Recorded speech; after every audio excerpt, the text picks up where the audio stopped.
ગુજરાતીઓના આસ્થાનું કેન્દ્ર એટલે કે દ્વારકાધીશ મંદિર.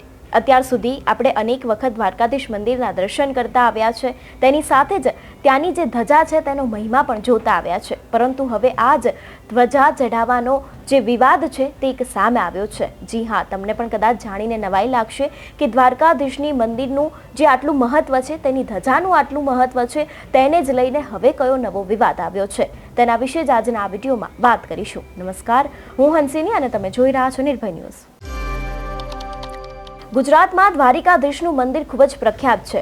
અનેક એવા ભક્તો છે, તે લોકોની અહીં આસ્થા જોડાયેલી છે. એટલું જ નહીં, આપણે ઇતિહાસમાં પણ એવું સાંભળતા આવ્યા છે કે જો કદાચ મંદિરમાં બેઠેલા શ્રી કૃષ્ણ ભગવાનના દર્શન ન થાય, પરંતુ તમે તેના ધજાના દર્શન કરી લો તો પણ તમારી પેઢીઓ તરી જાય છે. પરંતુ હવે આ ધ્વજાજી કહેવાય છે, તેને ચઢાવવામાં જ એક સૌથી મોટો વિવાદ સામે આવ્યો છે. ધજા ચઢાવવા માટે અનેક એવા લોકોની પહેલેથી નિમણૂક કરવામાં આવતી હોય છે.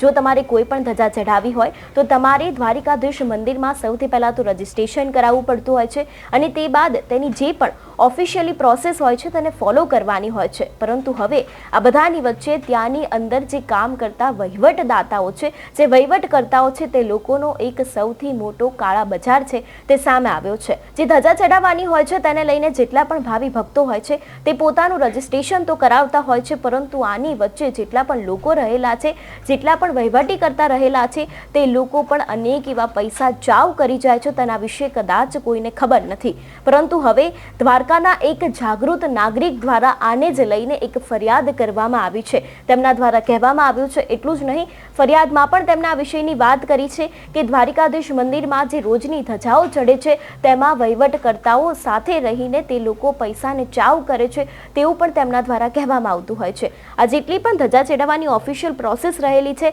તેની અંદર અનેક એવા પૈસા ભાવિ ભક્તોને ચૂકવવા પડતા હોય છે, જે ધજાના બનાવટનો ખર્ચો હોય અથવા તો પછી મંદિરના ટ્રસ્ટને પણ તમારે પૈસા આપવાના હોય છે. પરંતુ અનેક લોકો એવા હોય છે કે જે વધારે પૈસા આપીને જલ્દી ચઢાવવાનો ધજા હોય છે તેનો મોકો લેવા માંગતા હોય છે ને એટલા જ માટે થઈને તે લોકો પૈસા તો આપે છે, પરંતુ આ પૈસા મંદિર ટ્રસ્ટમાં જતા નહીં, આ પૈસા વહીવટકર્તાઓના ખિસ્સામાં જાય છે. અને આને જ લઈને એક નવો વિવાદ હવે સામે આવ્યો છે. અને આ વિવાદને લઈને દ્વારકાના એક જાગૃત વ્યક્તિ છે, તેમના દ્વારા આ સમગ્ર કૌભાંડ છે, આ જે કાળા બજારી છે, તેને બહાર પાડવામાં આવી છે.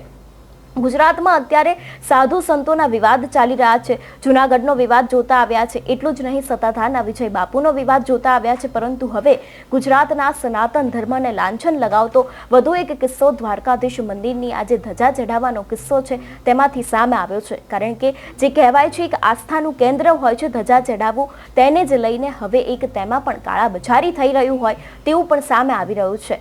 જોકે હવે આગામી દિવસોમાં જોવાનું રહેશે કે શું આના ઉપર કોઈ કાર્યવાહી કરવામાં આવે છે કે કેમ. તેની સાથે જ આ જાગૃત નાગરિક દ્વારા જે વસ્તુ બહાર પાડવામાં આવી છે કે ત્યાંના વહીવટકર્તાઓ પૈસા ચાવ કરી રહ્યા છે, તેમના ઉપર પણ શું કોઈ કાર્યવાહી કરવામાં આવશે કે કેમ. તેની સાથે જ મંદિર ટ્રસ્ટ છે તેને આ વાતની કશી ખબર નથી, તો તે લોકો પણ શું તેમના ઉપર કાર્યવાહી કરશે કે કેમ, તે પણ હવે આગામી દિવસમાં જોવાનું રહેશે. એટલું જ નહીં, આજે દ્વારકા જિલ્લાના જે નાગરિક છે તેમના દ્વારા વાત કરવામાં આવી છે. તેમણે એમ પણ કહ્યું છે કે હવે આની ઓફિશિયલ પ્રોસેસમાં બીજી ઘણી બધી એવી પ્રોસેસ એડ કરવામાં આવે, જેથી કરીને જે વ્યક્તિનો જે સમયે વારો આવવાનો હોય તે વ્યક્તિનો તે જ સમયે વારો આવે, તેનાથી કોઈ જ ઊંચ કે નીચ ન થાય. એટલા માટે, કારણ કે જેમ કે આજે કોઈ બીજાનો વારો હોય તો તે વારો કદાચ કોઈ બીજાને આપી ન દેવામાં આવે, તેના માટે એક પ્રોપર ઓફિશિયલ પ્રોસેસ છે તેને કરવામાં આવે ને તેની અંદર જ બીજા ઘણા બધા એવા કાયદાઓ છે અથવા તો પછી બીજી ઘણી બધી એવી પ્રોસેસ છે તેને એડ કરવામાં આવે, જેથી કરીને કોઈ પણ વ્યક્તિ સાથે આવી છેતરપિંડી ન થાય અને વહીવટકર્તાઓ છે તે વધારે ને વધારે પૈસા ચાવ ન કરી જાય.